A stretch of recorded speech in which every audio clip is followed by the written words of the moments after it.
السلام علیکم۔ بسم اللہ الرحمن الرحیم۔ دوستو، آج کی اس ویڈیو میں ہم حضرت یونس علیہ السلام کی قوم کے بارے میں تذکرہ کریں گے۔ قرآن کریم میں حضرت یونس علیہ السلام کا ذکر سورۃ النساء، سورۃ الانعام، سورہ یونس، سورۃ الصافات، سورۃ الانبیاء اور سورۃ القلم میں موجود ہے۔ ان میں سے پہلی 4 سورتوں میں نام لے کر اور باقی 2 سورتوں میں ذُو-النُّون اور صاحب الحوت یعنی مچھلی والا کہہ کر ذکر کیا گیا ہے۔ نون دراصل بڑی مچھلی کو کہتے ہیں، اور چونکہ حضرت یونس علیہ السلام کئی دن ایک بڑی مچھلی کے پیٹ میں رہے، اس لیے انہیں مچھلی والا کہا گیا۔ قرآن کریم میں اللہ تعالیٰ فرماتا ہے، اور مچھلی والے کو یاد کرو جب کہ وہ غصے میں چلا گیا، سورہ انبیاء۔ اس آیت میں حضرت یونس علیہ السلام کو ذو-النُّون کہا گیا، اور ایک جگہ فرمایا مچھلی والے کی طرح نہ ہو جانا، سورۃ القلم۔ اس آیت میں انہیں صاحب الحوت کہہ کر پکارا گیا۔ نیز قرآن کریم کی 10ویں سورت سورہ یونس آپ ہی کے نام پر ہے۔ حضرت یونس علیہ السلام کی عمر 28 سال تھی کہ اللہ تبارک و تعالیٰ نے انہیں منصب نبوت پر سرفراز فرمایا اور اہل نینوا کی رشد و ہدایت پر معمور کیا۔ حضرت یونس علیہ السلام اسرائیلی پیغمبروں میں سے تھے۔ امام بخاری کی کتاب الانبیاء میں لکھا ہے کہ آپ کا ذکر حضرت موسیٰ علیہ السلام، شعیب علیہ السلام اور حضرت داؤد علیہ السلام کے درمیان ہے۔ اسی طرح اللہ تعالیٰ فرماتا ہے قرآن مجید کے اندر، بے شک یونس علیہ السلام نبیوں میں سے تھے، اور ہم نے انہیں 1 لاکھ بلکہ اور زیادہ لوگوں کی طرف نبی بنا کر کے بھیجا۔ حضرت یونس علیہ السلام عراق کے علاقے نینوا میں نبی بنا کر بھیجے گئے تھے، اور آشوریوں کا یہ پایہ تخت تھا۔ انہوں نے 1 لاکھ بنی اسرائیلیوں کو قیدی بنایا ہوا تھا۔ چنانچہ اللہ تبارک و تعالیٰ نے ان کی ہدایت اور رہنمائی کے لیے ان کی طرف حضرت یونس علیہ السلام کو بھیجا۔ حضرت یونس علیہ السلام ایک عرصے تک اپنی قوم کو توحید کی دعوت دیتے اور بت پرستی سے روکتے رہے، مگر قوم نے ان کی دعوت قبول کرنے سے انکار کر دیا۔ صرف یہی نہیں بلکہ غرور، تکبر میں مبتلا لوگ دیگر نافرمان اقوام کی طرح آپ کی دعوت کا مذاق بھی اڑاتے رہے۔ یہ لوگ کفر اور معصیت الہی میں اتنے غرق ہو چکے تھے کہ کوئی واعظ ان پر اثر نہ کرتا، اور نہ حضرت یونس علیہ السلام کی کوئی دلیل ان کے لیے کارگر ثابت ہوتی۔ حضرت یونس علیہ السلام نے جب یہ دیکھا کہ قوم پر واعظ اور نصیحت کوئی اثر نہیں ہو رہا ہے، تو انہوں نے اللہ سے دعا کی اور بحکم خداوندی قوم میں یہ اعلان کر دیا کہ 3 دن کے اندر اندر ان پر عذاب آنے والا ہے۔ پھر آپ بستی سے نکل گئے۔ اللہ تبارک و تعالیٰ قرآن مجید میں فرماتا ہے، اور مچھلی والے کو یاد کرو جب کہ وہ ناراض ہو کر چلا گیا تھا، سورہ انبیاء۔ تو حضرت یونس علیہ السلام نے جب یہ اعلان کر دیا کہ تم پر 3 دن کے اندر اللہ کا عذاب نازل ہوگا، اس کے بعد آپ بستی سے نکل گئے۔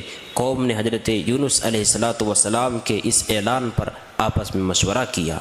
اس بات پر اتفاق ہوا کہ حضرت یونس علیہ السلام کو کبھی جھوٹ بولتے نہیں دیکھا گیا، لہٰذا ان کی بات کو نظر انداز نہیں کرنا چاہیے۔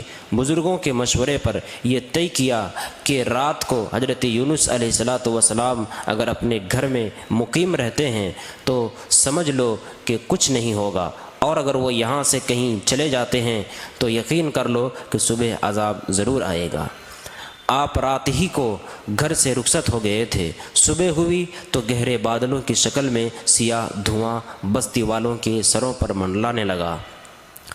عذاب کے آثار ظاہر ہونا شروع ہو گئے تھے۔ چنانچہ اہل عقل کے مشورے پر سب گھروں سے نکل کر میدان میں جمع ہو گئے، اور صدق کے دل سے عاجزی اور انکساری کے ساتھ توبہ اور استغفار کرنے لگے۔ اللہ تعالیٰ نے ان کی دعا قبول فرما کے ان پر سے عذاب ٹال دیا۔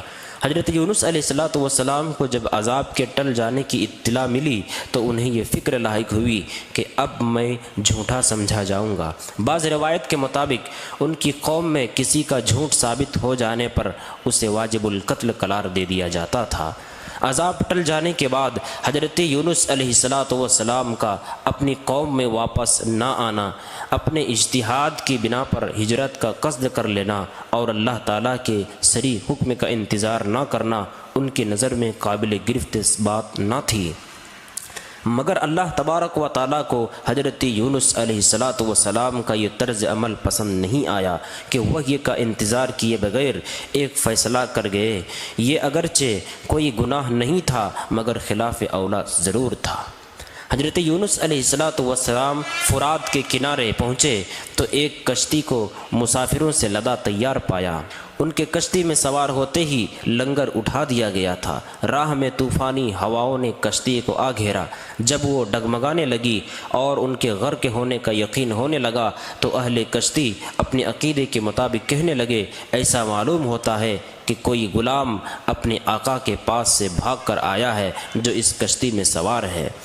جب تک اسے کشتی سے جدا نہ کیا جائے گا نجات مشکل ہے۔ حضرت یونس علیہ السلام نے سنا تو انہیں خیال ہوا کہ اللہ تعالیٰ کو میرا نینوا سے وحی کا انتظار کیے بغیر اس طرح چلے آنا پسند نہیں آیا اور یہ میری آزمائش کے آثار ہیں۔ یہ سوچ کر انہوں نے اہل کشتی سے فرمایا، اپنے آقا کے پاس سے بھاگ کر آنے والا وہ غلام میں ہوں، مجھے کشتی سے باہر پھینک دو۔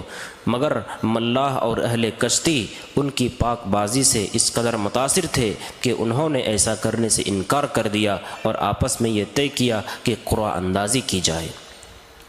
چنانچہ 3 مرتبہ قرعہ اندازی کی گئی اور ہر مرتبہ حضرت یونس علیہ السلام کے نام ہی پر قرعہ نکلا۔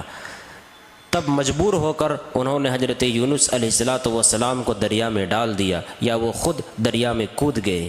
اسی وقت اللہ تعالیٰ کے حکم سے انہیں ایک مچھلی نے نگل لیا اپنے پیٹ کے اندر۔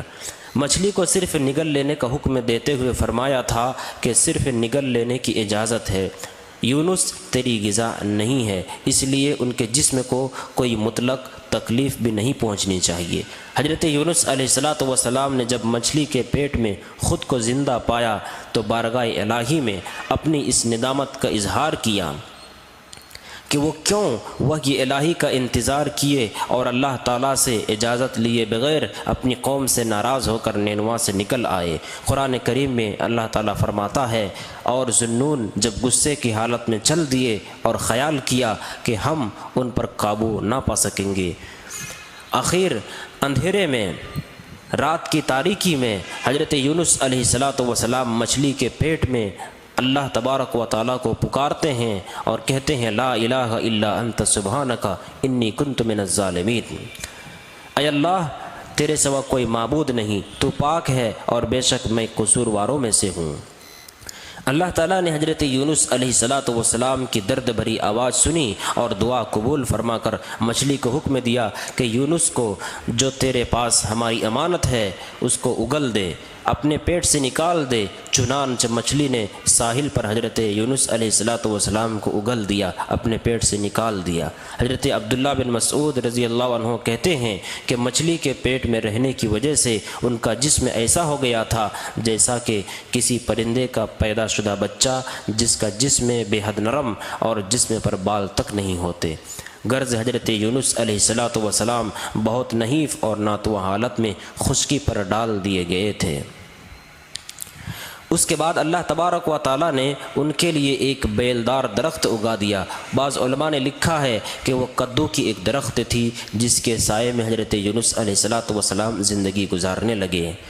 اور پھر حضرت یونس علیہ السلام نے پھر چند سالوں تک قوم کی رہنمائی کی، خدمت کی، پھر اس کے بعد اللہ تبارک و تعالیٰ کو پیارے ہو گئے۔